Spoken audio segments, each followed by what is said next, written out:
Vous voyez ce qui se passe ici, tout près de chez nous. Pourquoi ce silence? Est-ce que murabibona neza ibiri kubera hafi yacu kuki abantu babiceceka? Ese umuryango mpuzamahanga nubona ingaruka zabyo? Ndababwira ko nibikomeza gutya iyi ntambara izakwira akarere kose kuko abaturage ntibazabyihanganira. Niba u Rwanda rukomeje kwigarurira ibice by'ibindi bihugu ndabizi ko ruzagera ni Burundi. Je sais qu'il va arriver même au Burundi parce qu'il est en train d'entretenir des jeunes réfugiés. Kuko ruri gutoza urubyiruko rw'impunzi rukabaha intwaro ubu ruri no kubohereza mu ntambara muri Kongo. Umunsi umwe ruzabohereza na hano mu Burundi.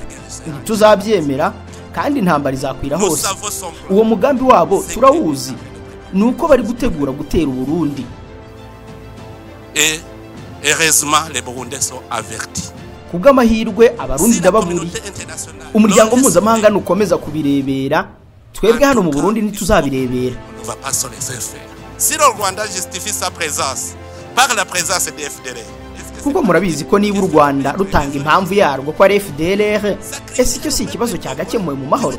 Gutamba abanyekongo, kwica amamiliyoni witwaje ko hari umwanzi wawe, si ibyo ntibyakemurwa atamenetse amaraso y'inzirakarengane? C'est le sang des innocents. Si on parle de M23, moi j'avais essayé de me mettre en contact avec les responsables de M23.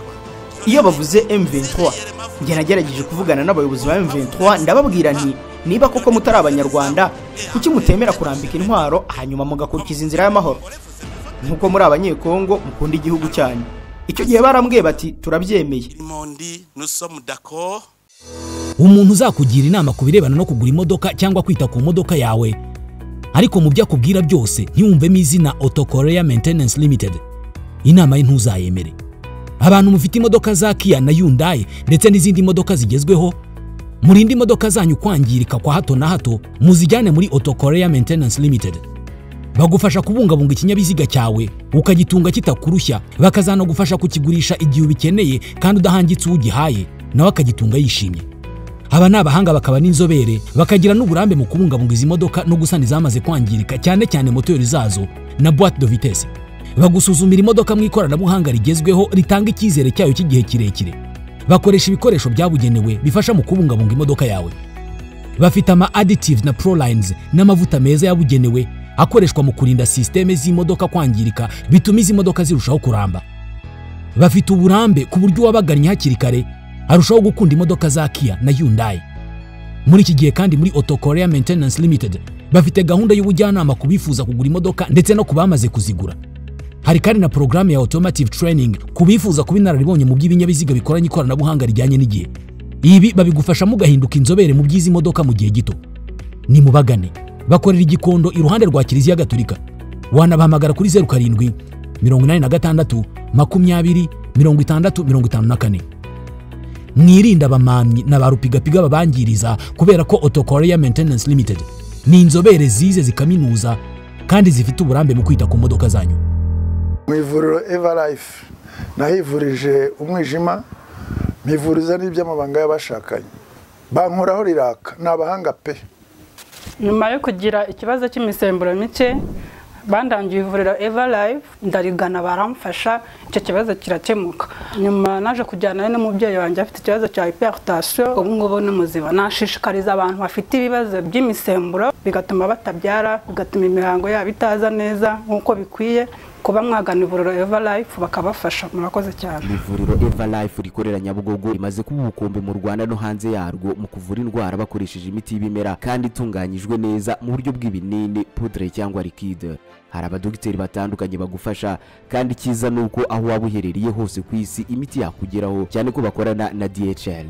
Mu ndwara bavura twavugamo nk'iz'imyororokere zose, kurangiza vuba no kubura ubushake, indwara zifata abadamu zose, igwingira ry'igitsina, indwara nk'umwijima, diabete, amara, igifu, asima. Abifuza kuva ku biyobyabwenge nabo barabafasha. Ku bindi bisobanuro wahamagara cyangwa ukandikira muganga. Everlife, icyizere cy'ubuzima. Ici, il faut qu'on se dise la vérité. Il faut qu'on se dise la vérité. Si on veut réellement déraciner, dukwiye kubwizanya ukuri, tubwizanye ukuri rwose niba mu by'ukuri dushakira iki kibazo igisubizo muzi. niba dushaka kureba iki kibazo cyo kudatera imbere k'umugabane wa Afurika, tugomba gusubiza amaso inyuma tukareba aho bituruka. Kuki ibihugu bya Afurika bifite ubutunzi bwose bukenewe byifashishwa mu ntambara n'iterabwoba n'ibihugu byo mu burengerazuba? Vous voyez ce qui se passe ici tout près de chez nous. Pourquoi ce silence? Est-ce que murabibona neza ibiri kubera hafi yacu, kuki abantu babiceceka? Ese umuryango mpuzamahanga ntubona ingaruka zabyo? Ndababwira ko nibikomeza gutya iyi ntambara izakwira akarere kose, kuko abaturage ntibazabyihanganira.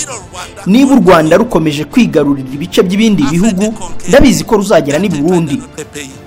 Je sais qu'il va arriver même au Burundi parce qu'il est en train d'entretenir des jeunes réfugiés. Kuko ruri gutoza urubyiruko rw'impunzi rukabaha intwaro, ubu ruri no kubohereza mu ntambara muri Kongo. Umunsi umwe ruzabohereza na hano mu Burundi. Ntituzabyemera kandi intambara izakwira hose. Uwo mugambi wabo turawuzi, nuko bari gutegura gutera Burundi. Et heureusement les Burundais sont avertis. Kubw'amahirwe abarundi ndababuriye. Umuryango mpuzamahanga nukomeza kubirebera, twebwe hano mu Burundi ntituzabirebera. J'appelle encore une fois la communauté internationale à prendre cela au sérieux. Ndahamagarira nanone umuryango mpuzamahanga kubifata nk'ibikomeye. Turugarijwe mu karere kandi si Burundi gusa. Tanzania, Uganda, Kenya, mu karere kose turugarijwe niba uburasirazuba bwa Kongo budatekanye. Akarere kose ntabwo gatekanye pe. Ne pensez pas que c'est le Burundi seulement qui éprouve une menace. Nimutekereze ko ari Burundi gusa bwugarijwe. Afrika y'Epfo nayo iri kubabarira muri Kongo. Murabona aho Afrika y'Epfo iherereye? L'insécurité à l'est du Congo a des conséquences sur l'Afrique du Sud. Ariko mu by'ukuri umutekano muke wo mu burasirazuba bwa Kongo uragira ingaruka no kuri Afrika y'Epfo. Sibyo bwana ambasaderi? Aho hari mu rwego rw'umutekano, murumva ko twugarijwe mu burasirazuba bwa Kongo. Nimureke ibintu bigakomeza kugiyondabaga, mumenye neza ko ingaruka zizaba nyinshi kurushaho, kandi buri gihugu kizirwanaho.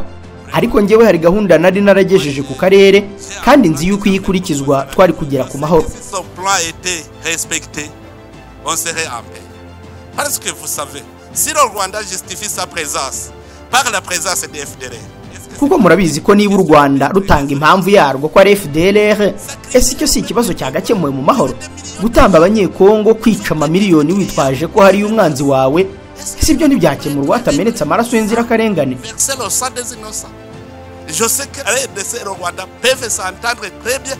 Ndabizi ko u Rwanda rushobora kumvuga ku bijyanye n'uwo mutwe. Njye ubwanjye navuze ko habaho ubufatanye mpuzamahanga bwo kurwanya imitwe y'amahanga yose iri mu burasirazuba bwa Kongo, ibyo bikazaha u Rwanda umutekano bikanatuma Kongo ikomeza inzira y'amahoro. Harabura iki? Mumbwire harabura iki? Nuko hari mu bufatanyacyaha. Niba atari ibyo, niba twese twemeranyije kwishyira hamwe kugira ngo duhashye imitwe yose mva amahanga iri mu burasirazuba bwa Kongo, bizaba birangiye kuko bizaha amahoro u Rwanda, binafashe Kongo gushyira igihugu cyabo ku murongo mu mahoro. Icyo ni icyambere. Au Congo d'organiser son pays pacifiquement. Ça c'est un. Si on parle de M23, moi j'avais essayé de me mettre en contact avec les responsables de M23. Iyo bavuze M23, njye nagerageje kuvugana n'abayobozi ba M23 ndababwira nti niba koko mutari abanyarwanda, kuki mutemera kurambika intwaro hanyuma mugakurikiza inzira y'amahoro? Nkuko muri abanyekongo mukunda igihugu cyanyu. Icyo gihe barambwiye bati turabyemeye. Nous sommes d'accord. Parce que je leur disais, aussi longtemps que vous n'êtes pas cantonné, kubera ko nari nababwiye ngo nimudashyirwa hamwe ntituzamenya ngo abanyarwanda ni bande, abanyekongo ni bande. Mugomba mbere na mbere gushyirwa hamwe, hanyuma abanyekongo bakajya ku ruhande rumwe, ubundi abanyekongo bakagana inzira y'amahoro, hanyuma abanyarwanda bagasubira iwabo. Niba atari ibyo tuzakomeza kubafata nk'abanyarwanda. Barambwira bati ikibazo nuko badutegeka kuba mu gace katarako guturwamo n'umuntu. Nohereje abakuru mu gisirikare cyanjye kujya kugenzura aho hantu, ni muri Sabyinyo. Babonye koko ko aho hantu ataraho guturwa. J'ai proposé au gouvernement congolais de décider sur notre zone. Nsaba guverinoma ya Kongo gushaka handi hantu. Guverinoma ya Kongo irabyemera. Twemeranya hitwa Rumangabo, twoherezayo umugabo w'ingabo kureba niba aho ho bishoboka. Dusanga ibyangombwa byose birahari kandi M23 yari yemeye kujya aho hantu, kandi twari twahashyize ibikenewe byose. Le M23 avait accepté d'aller dans le cantonnement. On avait mis en place tout le nécessaire. Mais au moment où on allait commencer le mouvement, ariko ubwo twari tugiye kubitangira bongera kubura imirwano. Kubera iki? Ahubwo bari banambwiye bati nitujyayo bazakurikiraho iki? quelle est la suite? La suite, c'est maintenant aller dans le processus de négociation de Nairobi. Icyari gukurikiraho kwari ukujya mu biganiro by'amahoro bya Nairobi, hanyuma ibyo musaba byose mukabisaba mu mahoro. Bari babyemeye kandi nari nanabyumvishije guverinoma ya Kongo, kandi mwibuke ko guverinoma ya Kongo yari yavuze ko nibemera gushyirwa ahantu hamwe bizaba bisobanuye ko bemeye inzira y'amahoro. Tuzabashyira mu biganiro bya Nairobi. Guverinoma ya Kongo yarabyemeraga. Ariko se ko bari bongeye kubura imirwano, waganira ute n'umuntu udashaka amahoro? D'abord pour négocier, il faut créer des conditions favorables aux négociations. Mbere yo kuganira uba ugomba kubanza gutegura inzira byacamo kugira ngo ibiganiro bibeho. Icya mbere no guhagarika imirwano no guhagarika abasirikare kugira ngo ureme icyizere hagati y'abahanganye, yaba u Rwanda cyangwa Kongo. Ni ngombwa ko hahagarikwa imirwano, hanyuma hakaremwa uburyo bw'icyizere, abantu bakaganira nta mpungenge. Les gens vont se parler sans inquiétude. Oh, entre les États. Cyangwa murabizi ko hagati y'ibihugu imirwano irahagarikwa, hanyuma abasirikare ba buri ruhande bakajya mu gihugu cyabo, ubundi bakajya mu biganiro. Ibyo ni ibisanzwe. None harabura iki? Umuryango mpuzamahanga uri hano. Ni iki kibura? Ku buryo bubiri. La communauté internationale est ici. Qu'est-ce qui manque? Sur les deux processus.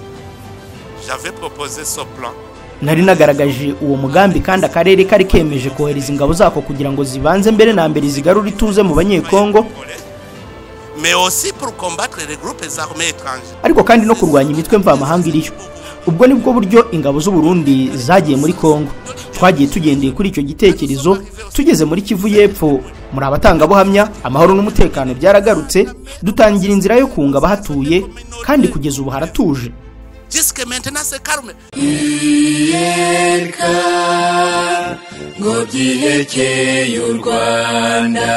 Niba urangije amashuri yisumbuye ni byiza ko wumva inkuru.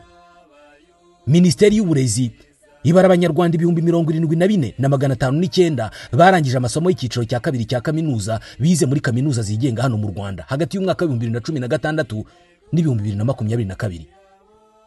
Mbere ya jenoside yakorewe abatutsi, mu gihe cy'imyaka 30 yose abarangije kaminuza mu Rwanda bose hamwe bari 2,000. Ariko uyu munsi kaminuza yigenga ya Kigali ULK yonyine imaze gusohora abanyeshuri barenga 40,000.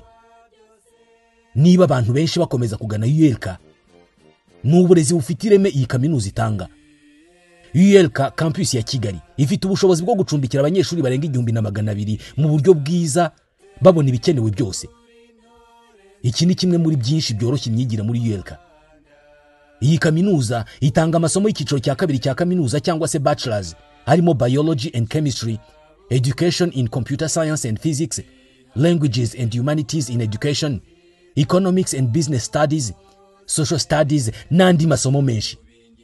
Niba urangije amashuri yisumbuye, iyi ni kaminuza igutegereje. ULK itanga amasomo y'icyiciro cya gatatu cya kaminuza cyangwa se masters mu mashami nka business administration, MBA, master of finance, master of accounting, master of science in economics, master of governance, master of development studies, master of law in public international law, master of international economics and business law, master of science in internet system. Hanyuma ninde watanga uburezi muri iki kinyejana ngo yibagirwe gushyiramo amasomo ya tekinike, imyuga n'ubumenyi ngiro? Uwo ntabwo ari ULK. Niyo mpamvu iyi kaminuza ifite ULK Polytechnic Institute itanga amasomo arimo electrical technology, electronics and telecommunication technology, construction technology na land surveying engineering. Na amasomo urangiza uhita ujya mu kazi. ULK ifite campus ya Kigali ariyo cyicaro gikuru ndetse na campus ya Gisenyi. Amasomo atangwa ku manywa, ku mugoroba no mu mpera z'icyumweru cyangwa se weekend program.